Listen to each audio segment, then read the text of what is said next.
And why did you join on?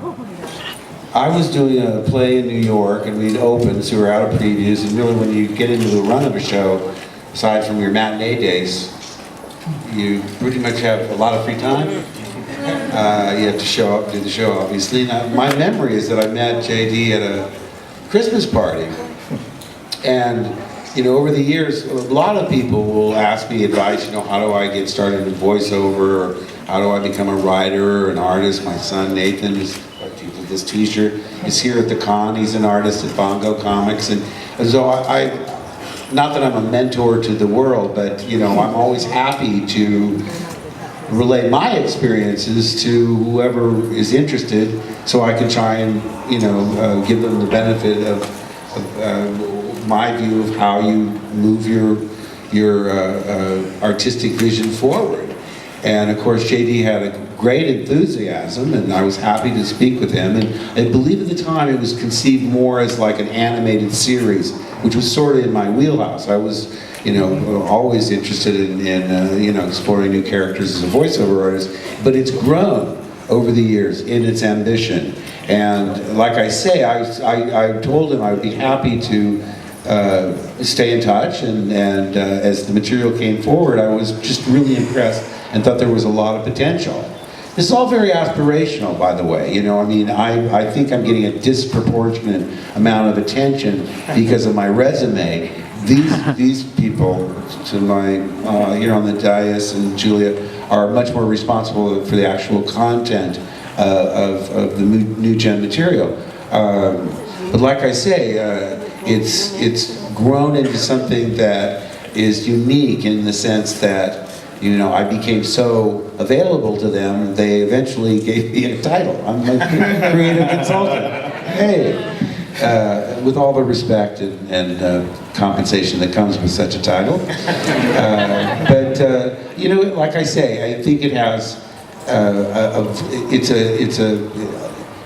Star Wars to me was elements that we'd all seen before in cowboy movies, in pirate movies, in World War II movies, and they combined all of these elements in a way that everything old is new again. And by inspirations on George Lucas's part, he was able to come up with something that seemed very original. And I feel that you know, New Gen has that potential. We shall see, but as it's moved along, I've been very impressed, and I'm hopeful that they'll be able to finally realize their ambition, which, like I say, has grown enormously from the idea of a comic book to an animated series to now a feature film. So, you know, knock on wood, you know, I hope it happens. And I wanted to say something to Mark. Yes. You know, he is a very, very kind soul. And when I met him and I said, you know, Mark, wouldn't it be cool someday to play a role that people look up to, children look up to? That's what I said to you, I believe. Yeah. And we're not going to tell you what that could be in New Gen, but I mean, well, it gives away part of the mystery, I think. It gives away part of the mystery. Plot points that would be more fun for them to discover themselves. But it was similar to what I asked Hal Guinness, why would you want to be in this movie? Right. Meaning Star Wars, when we were in Tunisia doing the very first part of the first film in the desert. Because, you know, he was such a legendary actor. And he said, you know, that he always wanted to play a mentor, a wizard, someone that, as you say, a young generation would look up to. And he very correctly said that this is more a fairy tale than it is true science fiction. Absolutely. And so, you know, I mean, I sort of, now that I'm an old geezer myself, I'm looking forward to maybe getting a little of that Obi-Wan mojo going. Yeah, that sounds good. And we'll let the youngsters do all the heavy lifting, you know. Yeah, I like that. I'll stand by while they have their lightsaber duels and say, no, don't do it that way. Do it this way. I like being an advisor. I do. I mean, and also too, I mean, this is, like I say, these brothers have incredible enthusiasm. You know, they came to my house in California, and just laid out something. I mean, that's when it went to the next level, and when Rashid was involved. I'm just very impressed, and like I say, I want to turn it back over to these guys because I'm involved, but these are the real creative. They've got the creative juice to make this happen. That's way too kind, Mark. Come up to the microphone, Minnie, choose somebody. Okay, my name is Phil Westlake. My question is for Mark. With all your animation experience and voiceover work with Super Robot Monkey Team Hyperforce Go, Samurai Jack, to even as the Joker in Batman the animated series, what was your, as a creative consultant, what was your aspect in working with all of the animators and such?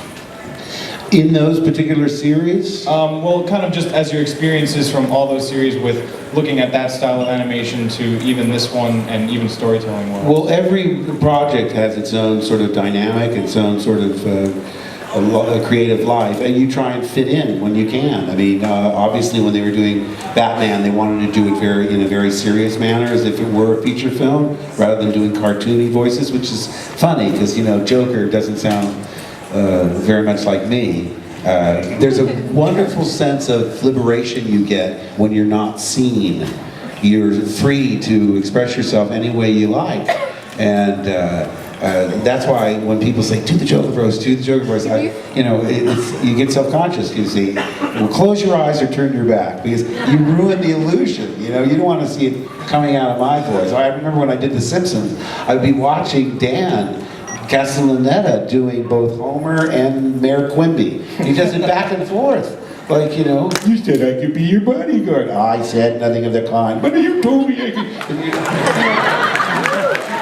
No, I'm not trying to show off. What I'm saying is, I'd be watching Dan, and then there'd be this space. Oh, I'm sorry, it's my line. Because I'm such a fan, and I've always been a fan. And when I do these animated series, for instance, on Batman, the first job I did there was in an episode called Heart of Ice, where I played the guy that pushed Victor Freeze into the solution. You know, but I peppered them with so many questions. Are you going to do Clayface? Are you going to do Hugo Strange? You know, are there going to be mysteries where there's no villain? Blah, blah, blah, blah. There's 65 episodes. So I totally geeked out on them. And that's what they thought of later when they were casting the Joker. They said, oh, you know what, let's have Mark and see his take on it. Because I don't think they would ordinarily have thought of me, but they realized, I mean, I was such a huge fan. And I was interested in all aspects of it, not just the voiceover part, the backgrounds, the artwork, the scripts, and so forth. So, I mean, I love it all. I mean, I really feel so lucky to be able to work in so many areas that I loved when I was a kid, because I'm a lifelong comic book fan, and I loved animation and comic strips. You know, before I could read, I was just astonished that they would deliver comic strips to my doorstep every day. That's not bad. Wow, I never looked back. So I hope that in a roundabout way answers your question. I love it all, and I absorb it all. I mean, like on the Star Wars, they'd never find me in my dressing room. They'd say, Mark's up in the model room, Mark's up in the Stuart Freeborn's makeup room. I mean, I would never just sit around and twiddle my thumbs. I went all around. I think that's one of the reasons I'm so motivated to direct and get into the behind-the-scenes aspects of this crazy business we call a show. Thank you. Thank you. Nice. Well, whatever it is that you do, you got to do that. You know, people say, you know, how do I become an actor? Well, get out there and find even the smallest local community theater. I mean, you've got to get out there and practice your craft. It's, you know, don't look down on anything. I remember early on I got cast on a soap opera, and I went, oh gosh, I hate soap operas. But what a great experience it was to learn how to hit your marks and find your light, and, you know, really do what was the equivalent of live television. So whatever it is, if you're a writer, write fan fiction. Get on, you know, there's so many ways now to publish yourself on the internet. That's right.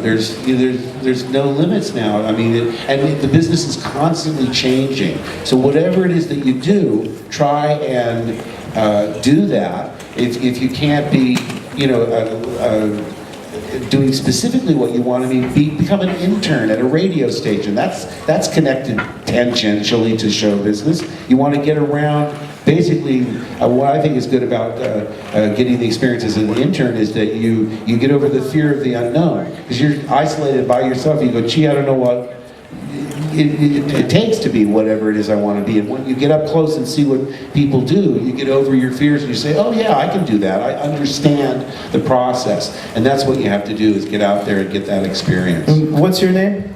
Sean. Sean? Yeah. Very poignant question, and I had...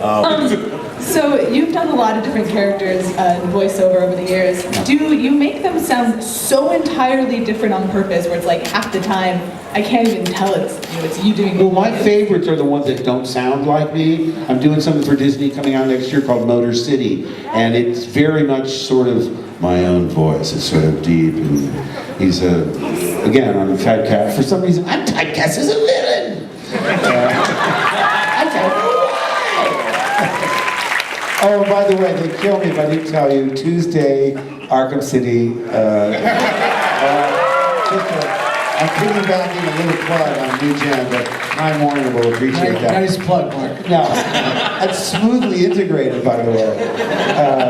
No, but that's part of the challenge. I mean, I love the fact that nobody knows I'm Skips on regular show. You know, when little kids come up and I ask them, "Do you watch the regular show?" and they go, "Yeah, I'm Skips." They love that. It's just, you know, there's great anonymity in voiceover, and believe it or not, I mean, as egocentric as actors can be, I love being anonymous because it's part of the composite of the whole finished product.